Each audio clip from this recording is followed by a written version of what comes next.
uniknya dik, saya menemukan fakta unik berdasarkan hadis Nabi tadi. Allah melaknat orang Yahudi dan Nasrani karena mereka menjadikan kuburan nabi-nabi mereka sebagai masjid. Iya kan? Kuncinya kan berarti seharusnya kalau kita mau lihat maknanya ini, kita lihat penjelasan para ulama. Oke, ada penjelasannya Mullah Ali Al-Qari, ada penjelasan para ahli-ahli hadis menjelaskan maksud dari menjadikan kuburan itu sebagai masjid. Oke, sudah ada penjelasannya kan? Mereka sebut, mereka bersujud di situ, mereka ini itu. Tapi bagus kalau kita juga lihat di lapangan. Karena Rasul bercerita tentang kejadian orang Yahudi kan. Coba kita lihat orang Yahudi memperlakukan kuburan-kuburan nabi mereka. Kultuskan juga. Iya, nah kalau kita lihat konsep ini, kita lihat di hadis ini, terus kita cocokkan dengan realita lapangan, kita akan tahu maksudnya Rasul ini apa. Oke. Maksudnya dijadikan masjid, kan akan berdalih, loh kuburannya nggak tak jadikan masjid kok. Misalnya gitu bilangnya, masjidnya di sini, kuburannya di sini gitu. Berarti bukan pengkultusan, kata dia kan begitu. Tapi kalau kita lihat prakteknya orang-orang Yahudi, enggak, kuburannya bukan sebagai sinagog. Karena mereka tempat ibadahnya kan sinagog. Enggak, kuburannya tuh jadi tempat ritual khusus memang sendiri. Nah, kita lihat ya pembuktian-pembuktiannya ini. Dan ditambah lagi riwayat-riwayat dari Al-Imam Al-Ghazali, juga Syekh Abdul Qadir Al-Jailani. Ini dua sangat dijunjung tinggi di Indonesia ya. Iya. Beliau berdua menyebutkan bahwa tindakan mengusap-ngusap kuburan, memeluk, mencium kuburan itu adalah adat kebiasaan tradisi orang Yahudi. Orang Yahudi kan? Iya, yang seperti itu. Nah ini boleh tampilkan Mas Dika nih videonya. Kira-kira seperti ini nih, teman-teman bisa lihat di editannya ini. Itu jelas ya, sahih ada. Ucapannya iya ada nukilannya riwayat, cuman saya lupa belum cantumkan di sini. Oh, nanti dicantumkan aja nanti di sini. Begitu ya. Apa namanya teksnya ya. Ya, teksnya. Saya tampilkan screenshotnya. Baik. Kemudian kalau kita lihat data ini ya, by data ini. Kita bukan sekedar ngomong, tapi real memang datanya. Di dalam keyakinan orang-orang Yahudi, ya, mereka ketika datang ke makam-makam yang keramat ini, mereka berdoa kepada Hashim. Hashim ini nama Tuhan mereka. Mereka namai Hashim. Dan doa di situ akan lebih mustajab, lebih diterima, lebih dikabulkan. Kenapa? Karena melalui perantara orang soleh yang ada di situ, yang meninggal.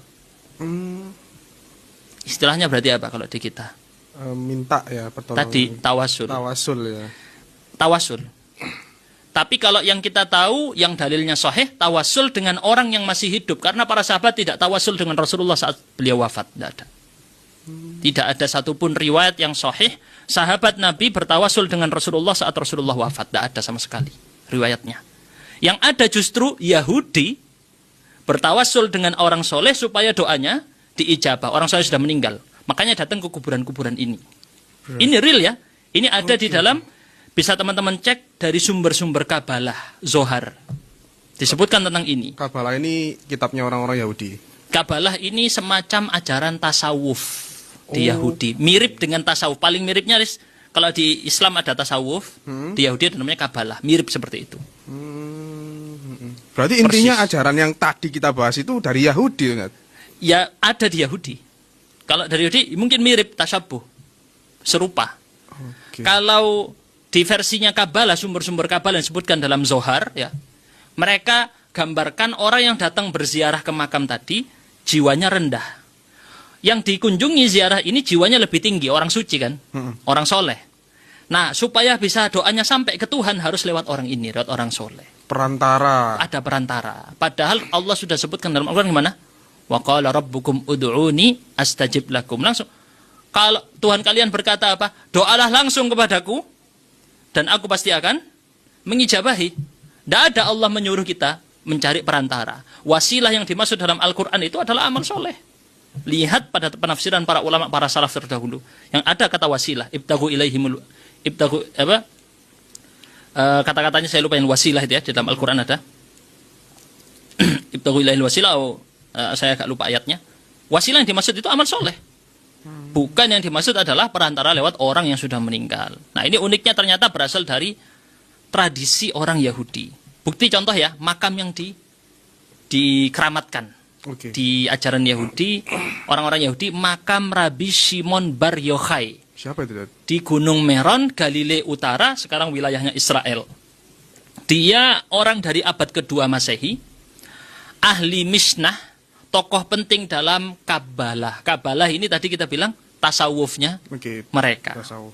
Wong tasawuf, orang tasawuf ya persis pengkultusan kuburan di mana-mana di berbagai wilayah Indonesia ataupun luar negeri semuanya dari orang-orang tasawuf. Oh, Persis dengan di Yahudi dari orang-orang Kabbalah. Nah, di sana ini makamnya Rabbi Shimon ini, pengunjungnya dari data Galil and Golan itu datanya 2 juta pengunjung setiap tahun. Setiap tahun 2 juta, Dad? 2 juta pengunjung. Dan dia situs religius tertinggi kedua di dunia yang dikunjungi versi yang Yahudi, dunia Yahudi. Oh, Tertinggi kedua. berarti Luar biasa kan? dari sana berarti, Dad, ya? Nah, ditambah lagi makam ini juga dibangun, Bu. Bisa dilihat foto-fotonya, teman-teman cek aja. Makam Rabbi Shimon Bar Yochai. Oke. Ada lagi makam Rachel. Siapa Rachel? Rachel ini istrinya Nabi Yakub, ibunya Nabi Yusuf. Mulia kan ya? Oke. Istrinya Nabi, anaknya juga Nabi. Apalagi ini Yakub ini yang kemudian jadi nama Israel. Yakub yang julukannya Israel. Jadi kata Israel dari namanya Nabi Yakub ya. Israel itu kan ya. Bani Israel. Israel itu artinya Abdullah. Israel artinya Abdullah, hamba Allah. Bagus, Nah, ya. artinya bagus. Iya. Makam Rachel ini juga dikeramatkan.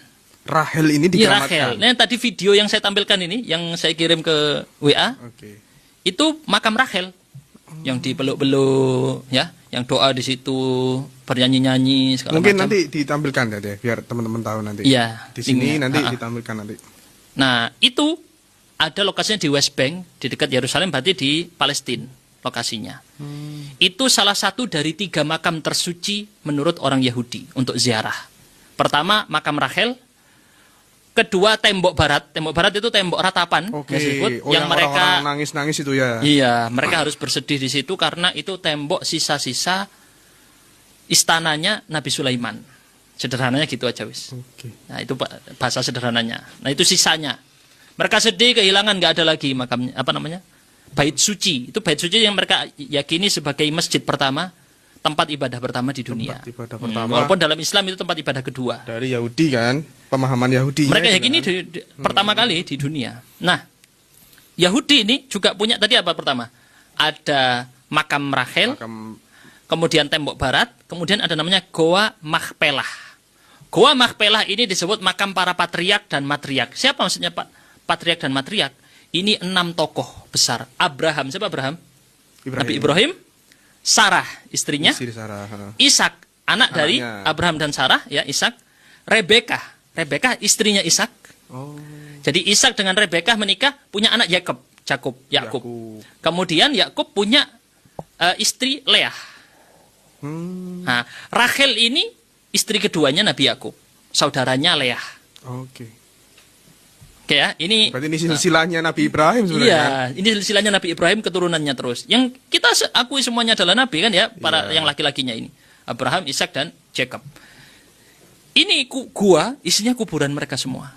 5-5-nya itu. Iya. Dan dikultuskan juga. Oke, kalau misalnya mau dibilang nggak ada itu, wah, maksudnya dari menjadikan kuburan para nabi sebagai masjid ya harus jadi masjid. Kalau nggak jadi masjid bukan. Kalau Anda bilang seperti itu, terus mana makamnya orang nabi-nabi orang Yahudi yang dijadikan masjid? Ya tanya, ada nggak makamnya nabi orang Yahudi yang dijadikan masjid? Ya ini, terus mau makam apa lagi yang dimaksud? Ya makamnya Nabi Ibrahim, Nabi Ishak, Nabi Yakub dikultuskan. Peziarahnya sangat tinggi. Bangunannya megah, dibangun sejak 2000 tahun yang lalu oleh Raja Herodes.